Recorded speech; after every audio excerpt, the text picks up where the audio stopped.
Episode 51. Welcome back, everyone. I'm Janine. This is Quest for You. And wherever you are in this world, I welcome you, and I'm thankful that you're here. Today, I want to talk about gratitude. I admit I've waited a long time before recording an episode on gratitude. But today, I decided it's time. Gratitude is the new hip topic, I feel. It's the new yoga for the mind. But I strongly believe that practicing gratitude by itself is not enough. That is why I have not discussed it separately until today. I think it's often touted as the new quick fix to mindfulness.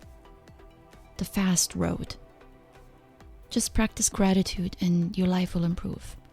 Well, it's not so easy. If you have tried it, maybe you even agree that it can feel forced. I tried it. Coming up and writing down 3 things I'm grateful for before bedtime is just another thing to do. Another thing on my list of daily things that keeps getting longer and longer. It can become a mindful and forced activity. Despite my total accordance with its essence, I'm over it. I don't even read online articles anymore that proclaim 3 magic ways of becoming more grateful. I don't look at images on Instagram anymore that contain the word gratitude. I've become immune to the media making it some kind of miracle solution to all of our problems. My main question is this: do we really need to be reminded every day to be grateful? I have to admit, I didn't learn most important lessons life taught me from my parents and grandparents, but I learned that. Always be thankful for what you have. But hey, maybe that's just me. Since it's popular these days, I assume it is more than a trend. People seem to require a reminder to be thankful. It definitely isn't anything negative to practice gratitude. Let me be clear on that. I just don't agree with singling it out as the one magic thing, without any context. In fact, I think gratitude by itself doesn't work. At least not in the long term. It's an activity for the moment. It makes you happy while you do it. But what does it really change? I know there's research out there that professes that it can change us. It reduces stress, it provides a more positive outlook on life, and that's all good. That is what we need. But if you want to be serious about life changes, gratitude is only a small element. Gratitude to me is part of a bigger undertaking called Quest for You. It's nice how I threw that in here, right? But it's true. It not only fits, it is what I actually feel is the case. So why do you feel you need to practice gratitude? I would say because we are not in tune with ourselves. Ask any devout religious person. They don't need a reminder to practice being grateful. I would guess that every prayer they say starts out with words of thanks to their higher power. But for the rest of us, at its essence, gratitude is an exercise to reconnect with something we've lost. To recover this connection, the route we need to take needs to be more extensive. Gratitude alone is a quick fix, a short-term solution. The quest for you is the longer, more complete way. Gratitude is good, don't get me wrong with that. According to Robert Emmons, who is a leading scientific expert on gratitude, gratitude is an affirmation of goodness. We affirm that there are good things in the world, gifts and benefits we've received. This doesn't mean that life is perfect, but gratitude encourages us to identify some amount of goodness in our life. I like this definition. It's the essence of what it means to be thankful. But I believe we're going about gratitude the wrong way. We are looking at it from the outside, when, in fact, it should come naturally from within. To me, gratitude is a state of mind, not an activity or behavior you can learn in 21 days or less.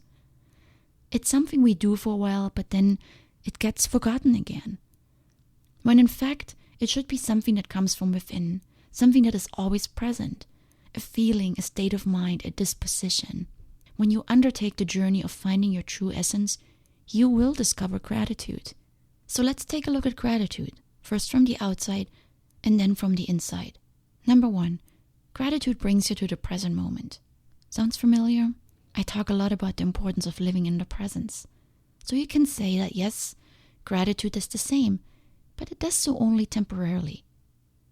You stop your day for a minute, you come up with a few things you're grateful for, check, task done, moving on. However, when you practice mindfulness, through regular meditation or stillness, you cultivate presence from within. You're not just learning to be present in that one moment. You are, in fact, changing your entire being and thinking to become more present in life. And when you do so, when you live more in the present moment, more aware, more alert, more open and curious, you'll also become more grateful. You see what I said here? You become. You don't do, you don't produce a list. You become grateful through your cultivation of living in the present. Gratitude also changes your view of your world and the world around you. Clearly so. By analyzing the good in your life, you take a step back and you reflect. It's like taking an inventory of your life.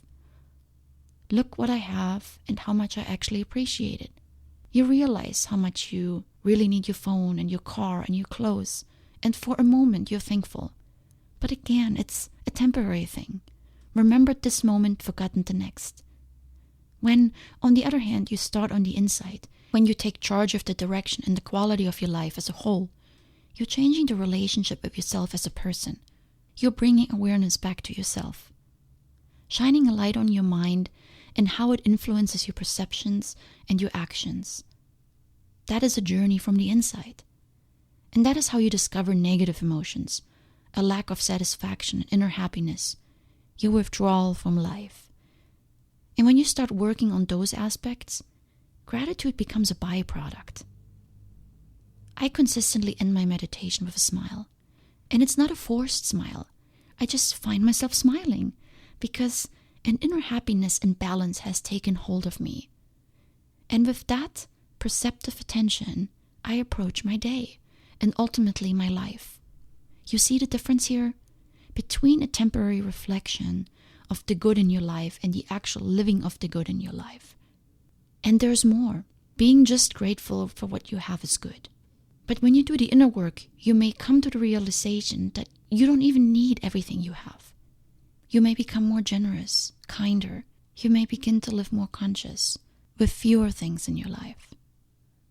There's so much more that happens when you do the inner work. So my suggestion is this. Take the longer route.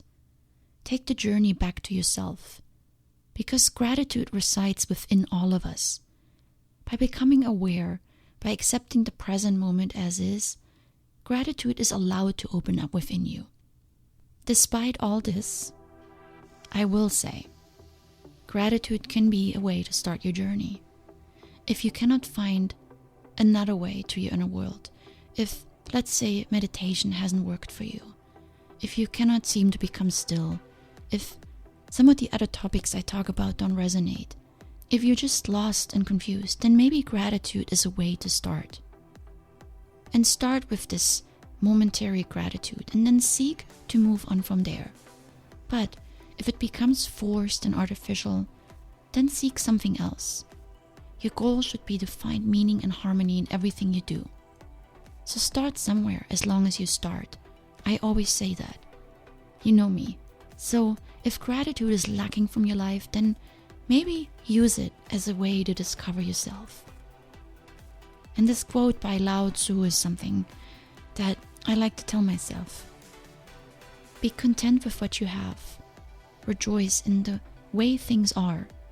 When you realize there's nothing lacking, the whole world belongs to you. What a beautiful quote on gratitude for life. Wishing you an amazing day, and I'm grateful that you listened to my episode today. Much love.